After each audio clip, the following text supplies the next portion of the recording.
વડોદરાના software engineer બન્યા છે ડિજિટલ અરેસ્ટનો ભોગ। આધાર કાર્ડનો ડ્રગ્સ એન્ડ નાર્કોટિક્સમાં ઉપયોગ થયાનું કહી ડિજિટલ અરેસ્ટ કર્યા।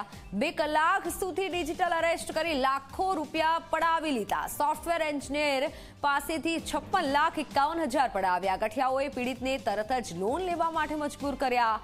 સોફ્ટવેર ઇજનેરે કરી સાયબર ક્રાઇમમાં ફરિયાદ। યુવકના બેંક ખાતામાં 7 લાખ જ હતા, જેથી ગઠિયાઓએ આઈ મોબાઈલ એપ મારફતે યુવક પાસેથી 29 લાખની લોન લેવડાવી અને માતાના બેંક ખાતામાંથી 19,96,000 મળી 56,51,000 ટ્રાન્સફર પણ કરાવી લીધા। ડિજિટલ અરેસ્ટના માધ્યમથી ઠગાઈ કરવામાં આવી। ફોનલાઈન પર સંવાદદાતા રવિ જોડાઈ ચૂક્યા છે। રવિ, વધુ એક ડિજિટલ અરેસ્ટનો આ કિસ્સો બન્યો છે, વધુ જાણકારી। બિલકુલ, વાત કરવામાં આવે તો વડોદરા શહેરમાં અનેક લોકો ડિજિટલ અરેસ્ટનો ભોગ બની રહ્યા છે। તેમાં શિક્ષિત લોકો પણ હવે ડિજિટલ અરેસ્ટનો ભોગ બનવા લાગ્યા છે।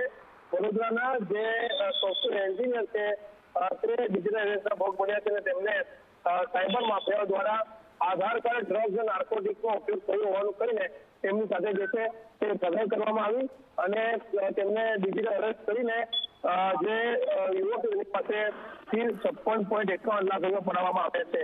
2 કલાક સુધી આ સોફ્ટવેર એન્જિનિયરને ડિજિટલ અરેસ્ટ કરવામાં આવ્યો।